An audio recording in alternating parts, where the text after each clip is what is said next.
artículos, registros en línea, incluso algunas entradas de Murderpedia. Y bueno, la verdad es que me está poniendo los pelos de punta. Es que su historia es mucho más que la de un simple criminal. Es un reflejo de la realidad de El Salvador a finales de los 90. Las maras, la pobreza extrema, un sistema judicial al borde del colapso.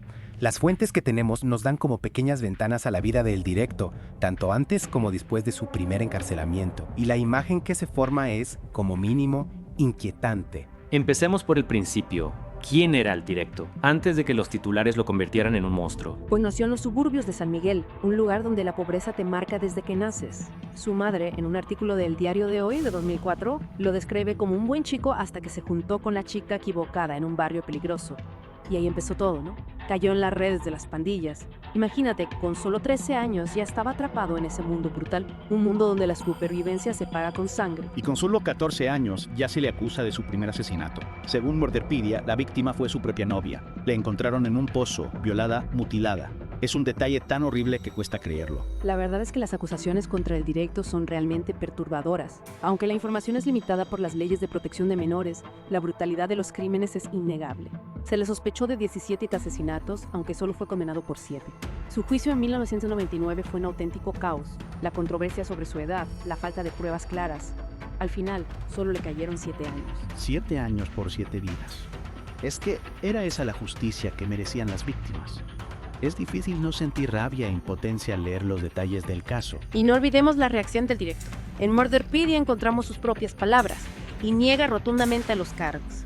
Dice que es víctima de una persecución sin fundamento, un acto desesperado de un culpable, o la súplica sincera de un inocente atrapado en una red de mentiras. La verdad es que cada página que pasamos, las sombras que rodean el directo se hacen más densas, y como si el juicio no fuera lo suficientemente complicado, en 1999 protagoniza una fuga digna de una película.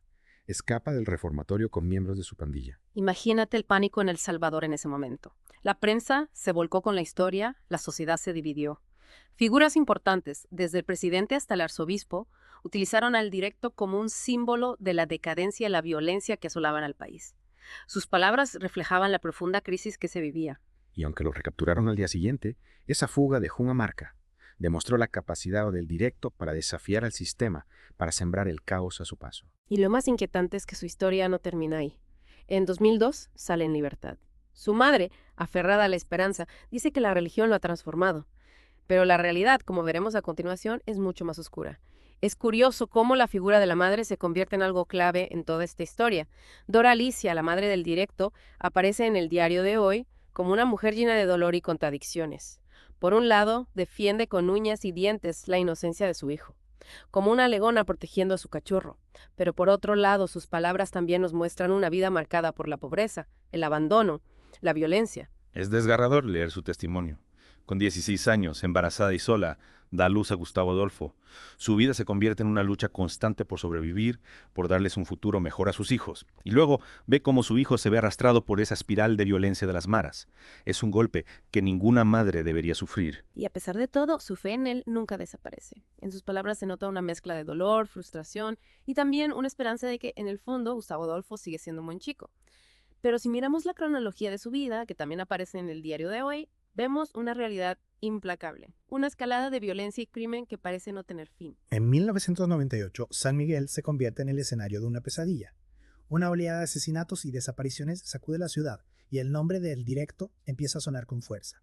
Los pozos abandonados de las colonias se convierten en tumbas clandestinas, escenarios de una brutalidad que hiela la sangre. El 7 de enero de 1999, la policía captura el directo. Lo acusan de participar en la muerte de 17 personas. Imagínate la presión que debió sentir el sistema judicial salvadoreño. Un sistema pensado para proteger a los menores, y de repente se encuentran con un joven acusado de crímenes horribles. Claro, la ley del menor infractor limitaba la pena máxima a 7 años, independientemente del delito. Es como si la ley se quedara corta ante la magnitud de la tragedia. El caso de El Directo puso en evidencia las fallas de un sistema que parecía incapaz de lidiar con la realidad que lo rodeaba. El juicio fue un auténtico circo mediático. La opinión pública se dividió entre los que pedían un castigo ejemplar y los que abogaban por la compasión hacia un joven que en el fondo también era víctima de las circunstancias. Y el 16 de abril de 1999, el veredicto. 7 años de reclusión en un centro correccional. Una sentencia que dejó un sabor amargo, una sensación de que la justicia no se había cumplido del todo. Y como si el destino se burlara, el directo protagoniza un nuevo acto de rebeldía. El 30 de abril, en medio de una tormenta, escapa del reformatorio junto a otros 8 delincuentes. La noticia desató el pánico en todo el país. La imagen del directo, a pesar de que estaba prohibido publicar fotos de menores, se difundió por todas partes. Su fuga fue una bofetada al sistema. Una demostración de que la violencia siempre encuentra la manera de abrirse paso. Comenzó una auténtica cacería humana y el país entero contenía la respiración. 2 días después, la policía la atrapa tras un asalto a un autobús. Su imagen, desafiante, quedó grabada en la memoria de todos. El debate sobre la protección de menores frente al derecho a la información volvió a encenderse. El caso de Girinto. El directo ponía de manifiesto las contradicciones de una sociedad que busca un equilibrio entre la compasión y la seguridad. Y en medio de todo este caos, la figura de Dora Alicia cobra aún más fuerza. Recorre comisarías, hospitales, juzgados, defendiendo a su hijo con uñas y dientes. Su lucha por la libertad de Gustavo Adolfo se convierte en el símbolo de la batalla de la madre contra un sistema que parece haberlos condenado a ambos. Y llegamos a octubre de 2002. El directo sale en libertad por buen comportamiento, una luz de esperanza para Dora Alicia, que seguía creyendo que la región había cambiado su vida. Esa es la pregunta que nos hacemos al repasar las fuentes. Y la verdad, la respuesta parece ser que no. A los 2 meses de salir libre lo detienen otra vez por posesión de armas. Porque es un camino hacia la redención. O una señal de que la violencia se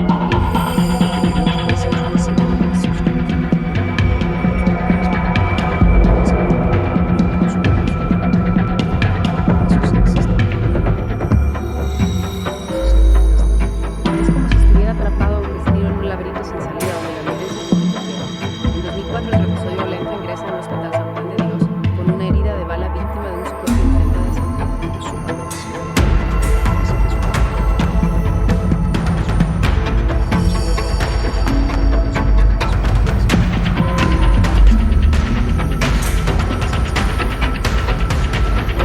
En 2007, el nuevo cargo de homicidio de un juez especializado en abusos para la muerte de un reo penal de San El directo ya no es una problemático, sino un delictivo que parece no tener fin. Su defensa se basa en una coartada, dice que tiene testigos que confirman que no estaba allí, pero las pruebas lo señalan y la justicia lo condena a 11 años de prisión. Pero 2 años después, un giro inesperado. Un juez lo absuelve de cargos de extorsión. Un rayo de luz en medio de tanta oscuridad. Quizás una señal de que todavía queda algo de esperanza para el directo. Es difícil saberlo. Al final, la historia de Gustavo Adolfo Parada Morales, alias El Directo, es una tragedia que nos deja con más preguntas que respuestas. Sus crímenes, la violencia, el dolor que causó, lo convierten en un símbolo de esa espiral de violencia que ha atrapado a El Salvador durante décadas. Su caso nos hace pensar sobre la responsabilidad individual, el impacto de un entorno hostil, los fallos de un sistema judicial que a veces parece más enfocado en castigar que en rehabilitar, que lleva a un niño a convertirse en un monstruo. ¿Puede existir la redención en un